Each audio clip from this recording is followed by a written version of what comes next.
హన్మకొండ జిల్లా Wardhannapet MLA KR Nagaraju press meet.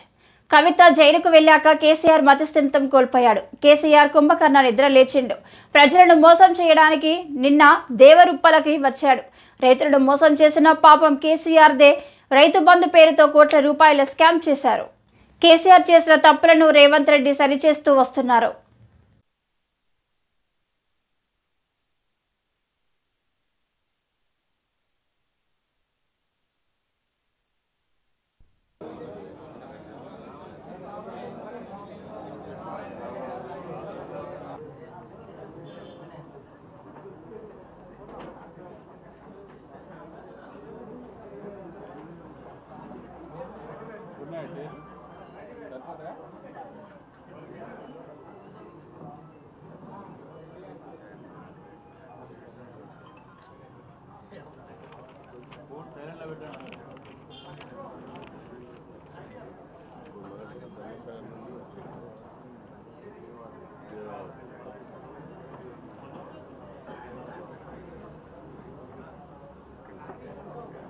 ధన్యవాదాలు.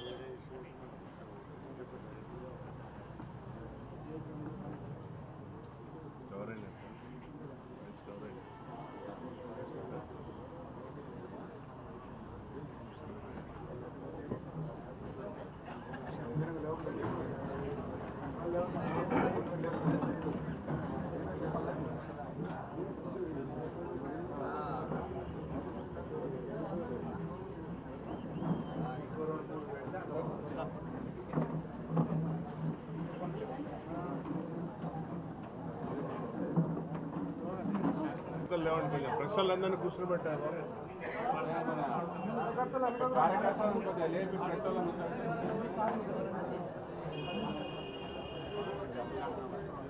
ఇప్పుడు వాళ్ళకి తెలుసు ప్రభుత్వం వస్తలేదు, ఎట్లాగో రాము, మేము ప్రజలు మమ్మల్ని చీకొట్టుకుని చీదకరించారు అనే విషయం తెలిసి దాన్ని సరిచేయలేదు. ఎందుకంటే ఈ వచ్చే ప్రభుత్వం మీదనే ఈ యొక్క పాపం పోవాలి, రైతులు నాశనం కావాలనే చూసిండు తప్ప, అదే కానీ ఆయనకు ఆలోచన ఉంటే అదే రోజు కాపర్ డ్యామ్ కట్టి ఆ యొక్క నీళ్లను పైకి కాళేశ్వరం నుండి ఎత్తిపోతుంటే ఈరోజు మనకు ఈ యొక్క బాధలు రాకపోతుండే.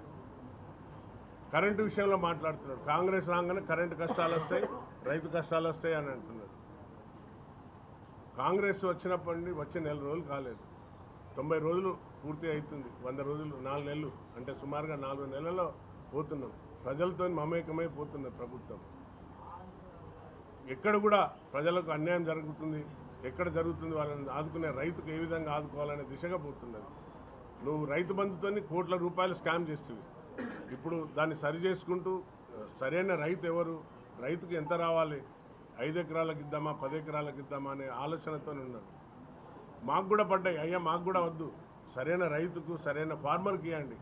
ఎవరైతే సరైన ఫార్మర్ ఉన్నాడో, ఎవరైతే కష్టపడి రైతును ఆదుకుంటేనే ఈ తెలంగాణ సుభిక్షంగా ఉంటుంది. రైతు అంటే రైతు వెన్నుముక, మన దేశానికి వెన్నుముక.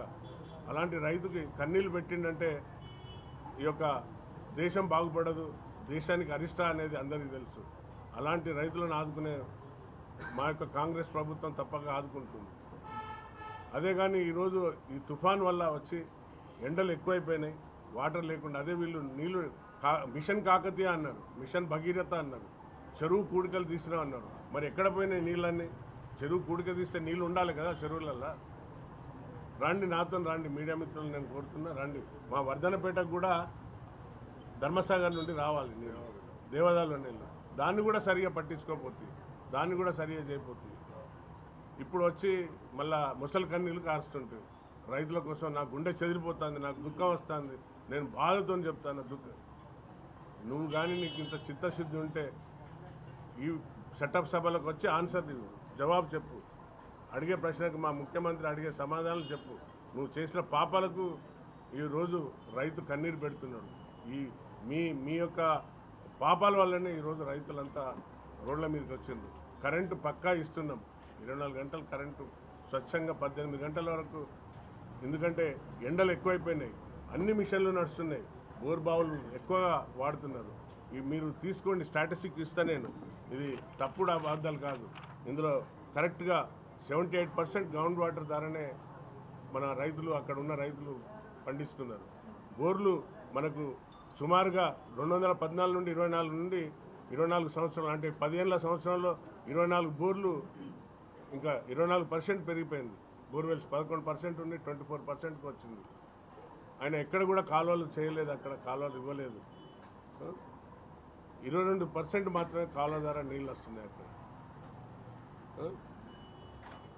అలాగే రైతులను తీసుకుంటే 2014 నుండి 22 పీరియడ్లో 6,130 మంది రైతులు పాపం చనిపోయింది. ఇవాళ వచ్చి నువ్వు ముసలి కన్నీళ్ళు పెడుతున్నావు. వచ్చి 3 నెలలు కాలేదు రైతులు చచ్చిపోయిన 200 మంది చచ్చిపోయినారని ఒక తప్పుడు తడకతోని మళ్ళీ ప్రభుత్వాన్ని తప్పుదోవ పట్టించే విధంగా, ప్రజలను తప్పుదోవ పట్టించే విధంగా నువ్వు నిన్న ప్రెస్ మీట్ పెట్టి ముసలి కన్నీళ్ళు కారుస్తున్నావు. నీ కన్నీళ్ళకు ఎవ్వరు కూడా బాధపడరు. ప్రజలు బాగా చూసిండ్రు, నీకు బుద్ధి చెప్పిండ్రు. నువ్వు మతి స్థిమితం కోల్పోయినావు, ఏం మాట్లాడాలో తెలుస్తలేదు. నీ బిడ్డ అక్కడ పోయింది, జైలు పోయింది, అందరికీ తెలుసు. మీరు కూడా అదే బిజినెస్ చేయాలి ఇప్పుడు, మీ ఫ్యామిలీ కూడా 100%. ఇది మా యొక్క ఏదైతే ఇక్కడున్న అధికారులు సిట్ టీం ఫామ్ చేసి సిట్ ద్వారా ఇప్పుడు అన్ని ఎంక్వైరీలు అవుతున్నాయి. ఆ ఎంక్వైరీ ద్వారా తప్పనిసరిగా వారికి ఏ శిక్ష పడాలనో పడుతుంది. కాళేశ్వరం పైన ఎంత కుంభకోణం జరిగిందో ప్రతి కుంభకోణాన్ని వెలికి తీస్తున్న ప్రభుత్వం. ప్రతి దాంట్లో స్కామ్సే తప్ప ఏం లేదు. ఇంకపోతే విషయాలు పరిజ్ఞానం లేకుండా మాట్లాడుతున్నాడు. నాకు ఏదో మనం చాలా పెద్ద మనిషి, చాలా తెలివిగల్లోడు అని మనం తెలంగాణ చేతిలో పెడితే తెలంగాణ చావులకు కారకుడు నువ్వు కాదా? విద్యార్థులు ఎంతమంది చనిపోయిన మీరు కాదా? ఎంతమంది రైతులు చనిపోయిన మీరు కాదా? మీరే కదా బాధ్యత. ఈరోజు 4 నెలలు లేని ప్రభుత్వాన్ని నువ్వు నిందించడానికి మొదలుపెట్టినావు.